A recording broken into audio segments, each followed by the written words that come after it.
नमस्कार दोस्तों, पुनः स्वागत है आपका आपके अपने YouTube चैनल नवोदन क्लासेस के इस प्लेटफॉर्म पर। दोस्तों, इस प्लेटफॉर्म के माध्यम से हम भारत का भूगोल पढ़ रहे हैं। भारत के भूगोल के अंतर्गत एक क्लास नंबर 30 है।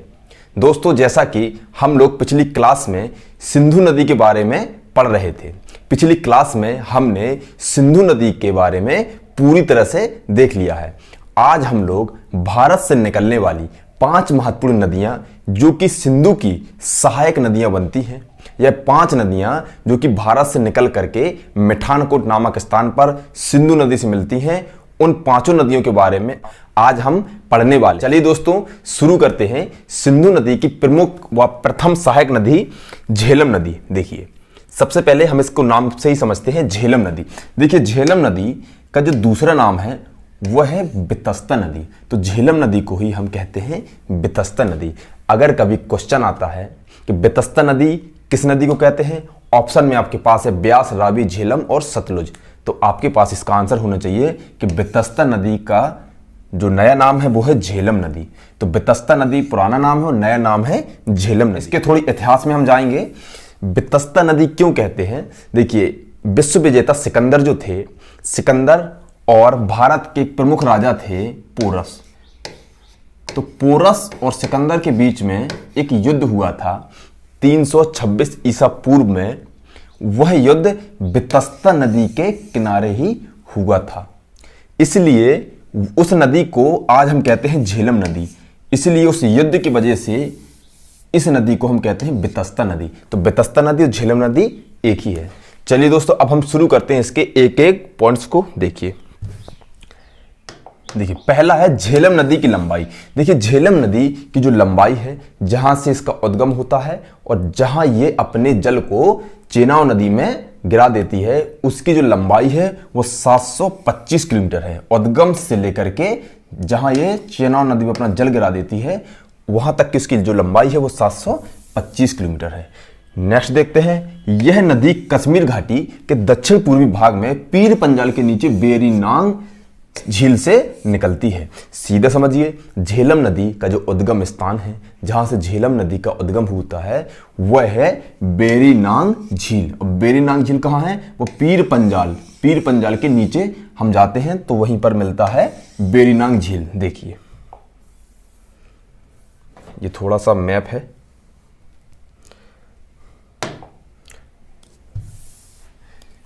ये जम्मू कश्मीर है, ये श्रीनगर है, जम्मू कश्मीर की राजधानी है। ये अनंतनाग है, अनंतनाग के दक्षिण में स्थित है बेरीनांग। तो अनंतनाग से होते हुए बेरीनांग, श्रीनगर, और फिर ये बूलर झील होते हुए बारामूला और ये झेलम नदी यहां पर चली जाती है। अभी हम देखेंगे आगे। देखिए, नेक्स्ट देखते हैं, यह नदी, देखिए, यह नदी जम्मू कश्मीर केंद्र शासित प्रदेश की राजधानी श्रीनगर से गुजरती हुई बारामूला की ओर जाती हुई पहले बूलर झील बनाती है। तो सीधा समझिए कि जब यह नदी अनंतनाग से होते हुए श्रीनगर जाती हुई और बूलर झील बनाती हुई बारामूला को पास करते हुए मुजफ्फराबाद के बाद मीरपुर पाकिस्तान में चली जाती है। यही वह कहना चाह रहा है। देखिए, यह नदी जम्मू कश्मीर केंद्र शासित प्रदेश की राजधानी से गुजरती हुई बूलर झील बनाती हुई बारामूला पास करते हुए आगे चली जाती है। देखिए, नेक्स्ट देखते हैं, झेलम नदी के द्वारा ही बासमंगल गहरी घाटी बनाई जाती है। अगर कभी क्वेश्चन आता है कि बासमंगल गहरी घाटी किस नदी के द्वारा बनाई जाती है, तो आपके पास आंसर होना चाहिए झेलम नदी के द्वारा। जैसे ही यह गहरी बासमंगल नामक घाटी बनाती है, यह आगे चल करके पाकिस्तान में चली जाती है। और पाकिस्तान में किस नदी में अपना जल गिरा देती है? चेनाब नदी में। किस जगह गिराती है? झंग या ट्रिमुक नामक स्थान पर, जो कि कहां पर स्थित है? पाकिस्तान में। नेक्स्ट देखते हैं, जम्मू कश्मीर जो कि भारत में स्थित है। तो भारत और पाकिस्तान की सीमा का निर्धारण झेलम नदी के द्वारा ही होता है। झेलम नदी जो है, हमने पहले भी बताया था, जब किसी भी देश की, एक देश से दूसरे देश की सीमा का निर्धारण करना है तो यह पर्वत के द्वारा होता है, पठार के द्वारा होता है, नदियों के द्वारा होता है, नहरों के द्वारा होता है। एक देश से दूसरे देश की सीमा का निर्धारण, एक प्रदेश से दूसरे प्रदेश की सीमा का निर्धारण, यहां तक कि एक जिले से दूसरे जिले का जो निर्धारण होता है सीमा का, वो इन्हीं चीजों की वजह से की जाती है। तो भारत पाकिस्तान की सीमा जम्मू कश्मीर में मुख्य रूप से झेलम नदी के द्वारा ही होता है। देखिए अभी हम देखेंगे, देखिए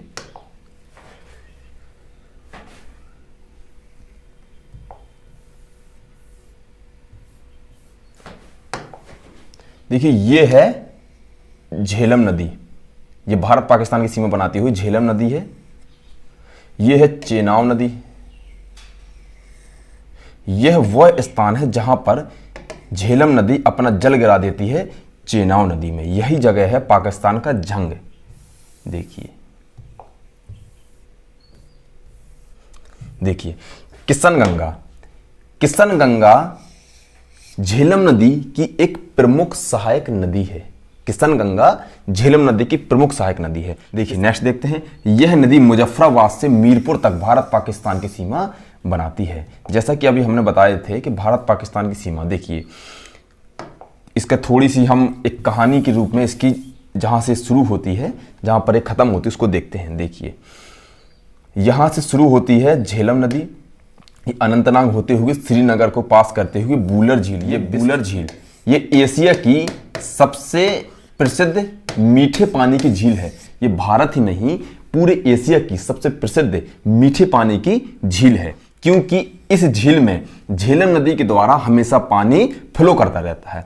इसके बाद ये बारामूला को पास करती हुई मुजफ्फराबाद, अभी वही आ रहा है कि मुजफ्फराबाद ये है और मीरपुर ये है, तो ये मुजफ्फराबाद से दक्षिण की ओर बहती हुई मीरपुर तक जाती है और ये पाकिस्तान में चली जाती है।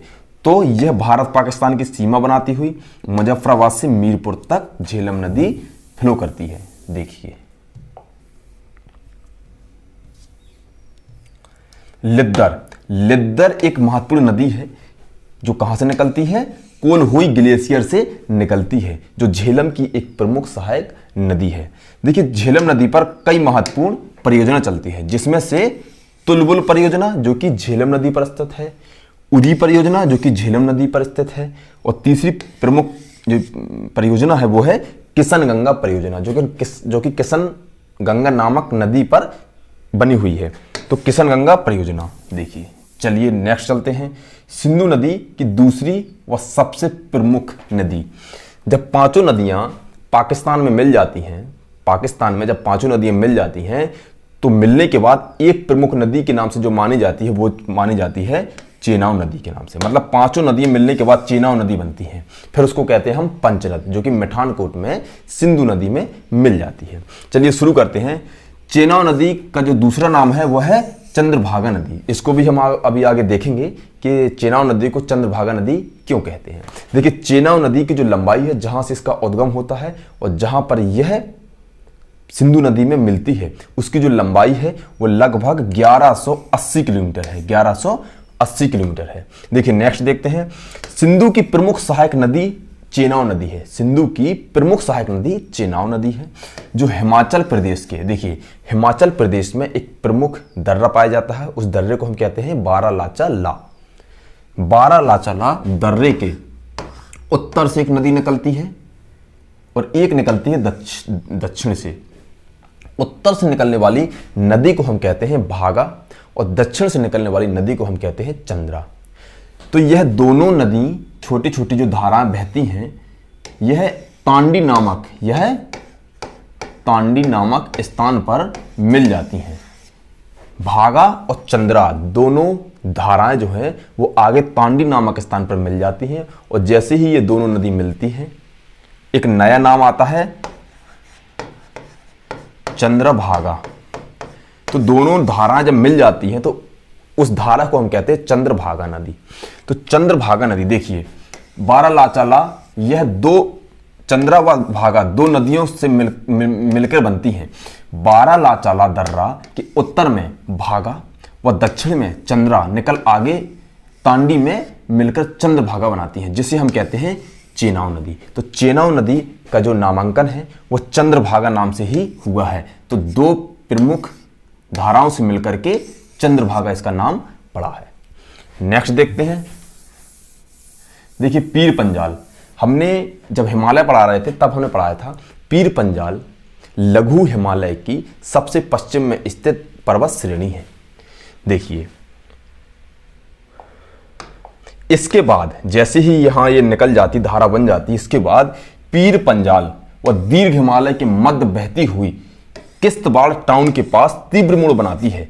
पीर पंजाल और दीर्घ हिमालय के बीचों बीच यह बहती हुई यह किश्तवाड़ टाउन के पास एक तीव्र मोड़ बनाती है। जब हिमालयों के बीच नदियां बहती हैं तो जो उसकी स्पीड होती है बहुत ही तेज होती है। वहां पर नदियां युवा अवस्था में होती हैं। इस बहती हुई रियासी नगर में बहती हुई पाकिस्तान के अखनूर मैदानी क्षेत्र में प्रवेश करती हैं। पाकिस्तान के अखनूर मैदानी क्षेत्र में प्रवेश कर जाती हैं। नेक्स्ट देखते हैं चेनाब नदी। चेनाब नदी की एक प्रमुख विशेषता है जो कि पूरे विश्व में प्रसिद्ध है। चेनाब नदी पर एक ब्रिज बनाया गया है जो कि विश्व का सबसे ऊंचा ब्रिज है। विश्व का सबसे ऊंचा रेलवे ब्रिज किस नदी पर स्थित है? तो वह चेनाब नदी पर स्थित है। यह ट्रेन जा रही है। इसकी जो ऊंचाई है वो लगभग 359 मीटर है। विश्व का सबसे ऊंचा जो टावर है वो एफिल टावर है। एफिल टावर की भी ऊंचाई 324 है, यानी कि एफिल टावर से भी ऊंचा है यह ब्रिज। किस नदी पर है? चेनाब नदी पर है। तो चेनाब नदी पर विश्व का सबसे ऊंचा ब्रिज बना हुआ है। देखिए नेक्स्ट देखते हैं। चेनाब नदी सभी नदियों का जल लेकर पंचनद बनाती है। सिंधु नदी में अपना जल गिरा देती है। सभी नदियों का जो जल है वह चेनाब नदी अपने में समा लेती है और पंचनद बना करके सिंधु में अपना जल गिरा देती है मिठानकोट नामक स्थान पर। देखिए इसको थोड़ा सा देखते हैं। देखिए चेनाब नदी यहां से निकलती है, ये दोनों जब मिल जाती हैं तो ये निकलती है। देखिए ये किश्तवाड़ होते हुए, ये डोडा होते हुए चेनाब नदी, ये रियासी अखनूर, यहां पर यह चली जाती है पाकिस्तान में। तो ये है किसका सफर? चेनाब नदी का। ये है चेनाब नदी का। ऊपर से आती है ये झेलम नदी, ये है झेलम नदी। तो चेनाब नदी के बारे में अभी हमने देखा है। देखिए आगे देखते हैं थोड़ा सा। देखिए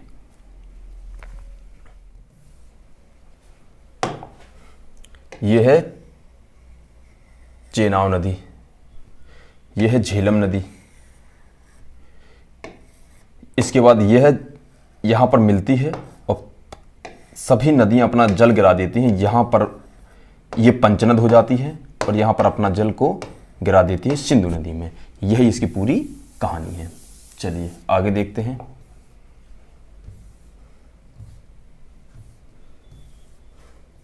देखिए चेनाब नदी, देखिए चेनाब नदी पर पानी से बिजली उत्पादन करने के लिए 3 महत्वपूर्ण प्रोजेक्ट लगे हुए हैं। पहला है सलाल। यह सलाल नामक प्रोजेक्ट है जिससे कि पानी के द्वारा बिजली का उत्पादन किया जाता है। सलाल नामक परियोजना किस नदी पर स्थित है? तो सलाल नामक परियोजना चेनाब नदी पर स्थित है। किस नदी पर है? चेनाब नदी पर है। दुलहस्ती जो परियोजना है वो भी किस नदी पर स्थित है? चेनाब नदी पर स्थित है। बगलियार जैसी परियोजना भी चेनाब नदी पर स्थित है। चलिए आगे चलते हैं। सिंधु नदी की एक प्रमुख तीसरी सहायक नदी है रावी नदी। रावी नदी की जो लंबाई है वो लगभग 725 किलोमीटर है। जहां से इसका उद्गम होता है, जहां से इसका उद्गम स्थान है, वहां से लेकर के जब तक ये चेनाब नदी में अपना जल नहीं गिरा देती है तब तक की इसकी लंबाई जो है वो लगभग 725 किलोमीटर है। देखिए नेक्स्ट देखते हैं। रावी नदी का जो उद्गम स्थान है, सबसे जो इंपॉर्टेंट क्वेश्चन होता है किसी भी नदी का वो यही होता है कि कहां से इसका उद्गम स्थान है, कहां पर ये अपना जल को गिराती है। तो रावी नदी का जो उद्गम स्थान है वो कुल्लू के पास रोहतांग दर्रे के समीप से निकलती है। तो इसका जो आंसर है, इसका उद्गम स्थान जो है वह रोहतांग दर्रे के समीप से रावी नदी का उद्गम स्थान माना जाता है। दूसरे शब्दों में कहें तो ब्यास नदी के निकट ही। देखिए ब्यास नदी और रावी नदी दोनों पास से ही उद्गम स्थान बनाती हैं, लेकिन रावी नदी उत्तर पश्चिम की ओर चल देती हैं और जो ब्यास नदी है वो दक्षिण पश्चिम की ओर चल देती है। इसलिए दोनों नदियों का उद्गम स्थान पास में ही है, मगर वह उनकी दिशा जो है वो विपरीत है। इस वजह से ये नदियां आपस में नहीं मिलती हैं। देखिए नेक्स्ट देखते हैं, रावी नदी पीर पंजाल के दक्षिण, पीर पंजाल श्रेणी के दक्षिण में और धौलाधार श्रेणी की उत्तर की ढालों में बहती है। पीर पंजाल और धौलाधार इसके बीच में यह नदी बहती है। देखिए नेक्स्ट देखते हैं, रावी नदी चंबा टाउन डलहौजी से गुजरती हुई धौलाधार श्रेणी में गहरा गाज बनाती हुई पंजाब के मैदान में प्रवेश कर जाती है। देखिए इसको थोड़ा सा समझते हैं। देखिए ये रावी नदी यहां से निकलती है धौलाधार के उत्तर में और पीर पंजाल के दक्षिण में। देखिए ये बीचों बीच निकलती हुई ये चंबा घाटी पर पहुंचती है, इसके बाद डलहौजी में, इसके बाद यह पंजाब में जाती हुई भारत और पाकिस्तान की सीमा बनाती हुई पाकिस्तान में चली जाती है। ये है रावी नदी, ये निकलती है रोहतांग दर्रे से, ये है। ठीक है, देखिए आगे देखते हैं।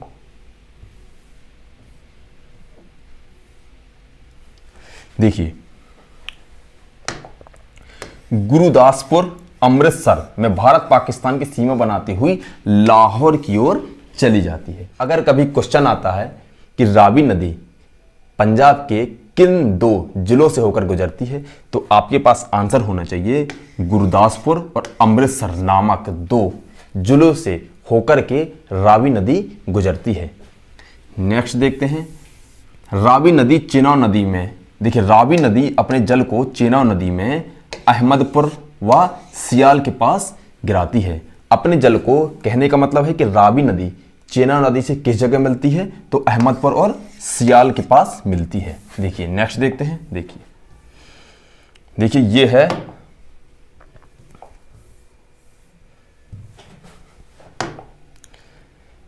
ये है झेलम नदी, ये है चेनाब नदी, ये आती है यहां से रावी नदी, और ये है सियाल नामक स्थान जहां पर रावी नदी चेनाब नदी में अपने जल को गिरा देती है। चलिए नेक्स्ट देखते हैं आगे।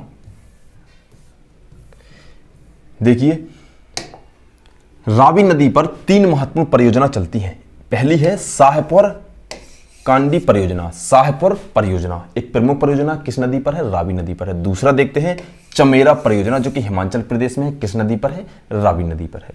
नेक्स्ट देखते हैं थीम परियोजना जो कि पंजाब में है, रणजीत सागर है, उसी पर बना हुआ है। ये परियोजना किस नदी पर है, रावी नदी पर है।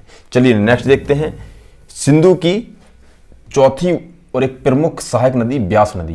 देखिए ब्यास नदी को ही हम कहते हैं बिपाशा नदी। ब्यास नदी का दूसरा नाम है बिपाशा नदी। देखिए चलिए ब्यास नदी की जो लंबाई है वो लगभग 465 किलोमीटर है, जहां से इसका उद्गम होता है रोहतांग दर्रे के निकट ब्यास कुंड से लेकर के जब तक ये सिंधु नदी में नहीं मिल जाती है तब तक की इसकी जो लंबाई है वो लगभग 465 किलोमीटर है। ब्यास नदी हिमाचल प्रदेश के रोहतांग दर्रे में स्थित ब्यास कुंड से निकलती है। क्वेश्चन आ सकता है कि ब्यास नदी कहां से निकलती है, तो रोहतांग दर्रे में स्थित ब्यास कुंड से निकलती है। नेक्स्ट देखते हैं ब्यास नदी दक्षिण की ओर धौलाधार पर्वत श्रेणी में 900 मीटर गहरा गार्ज बनाती हुई पार करती है। कहां पर बनाती है, धौलाधार पर्वत श्रेणी जो है वहां पर गार्ज बनाती हुई ये काट करके आगे निकल जाती है। कुल्लू मनाली से गुजरती हुई कांगड़ा घाटी को पार करती हुई पंजाब के मैदान में प्रवेश कर जाती है।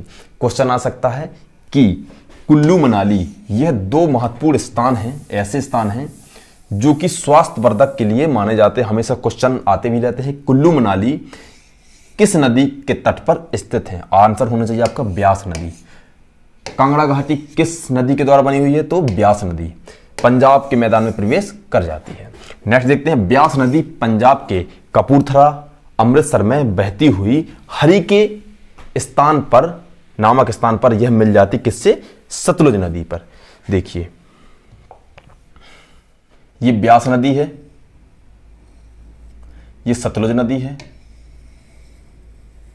ब्यास नदी आती हुई जब ये यहां पर सतलुज नदी से मिलती है, इसी स्थान को हम कहते हैं हरिके। ये हरिके नामक स्थान है जहां पर ब्यास नदी सतलुज नदी से मिलती है।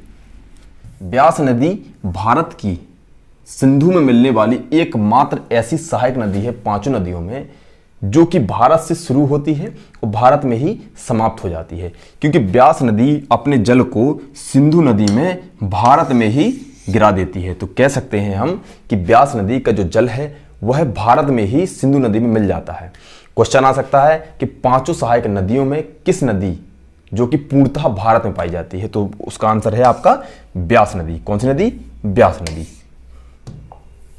ब्यास नदी अपने पूरे जल को इंडिया में ही सिंधु नदी में अपना समा देती है। देखिए नेक्स्ट देखते हैं हरि के बैराज। हरि के बैराज वह नामक स्थान है जहां पर ब्यास नदी मिलती है। यहीं से ही भारत की सबसे बड़ी नहर निकाली गई है जिसको हम कहते हैं इंदिरा गांधी नहर, जो कि पंजाब से राजस्थान की ओर फ्लो करती है। देखिए देहर परियोजना किस नदी पर स्थित है? तो यह ब्यास नदी पर स्थित है।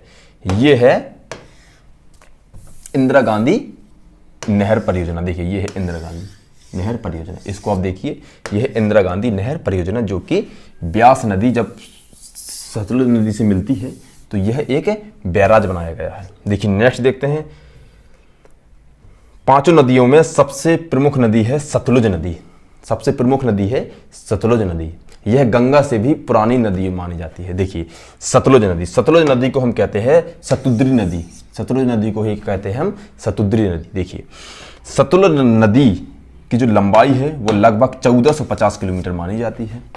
इसकी जो भारत में लंबाई है वो लगभग 1050 किलोमीटर मानी जाती है। नेक्स्ट देखते हैं सतलुज नदी का जो उद्गम स्थान है। सतलुज नदी का जो उद्गम स्थान है हमने अभी पढ़ा था सिंधु नदी। तो सिंधु नदी हमने बताया था कि मानसरोवर झील के निकट एक बोखरचू ग्लेशियर पाया जाता है, उस ग्लेशियर से ही निकलती है सिंधु नदी।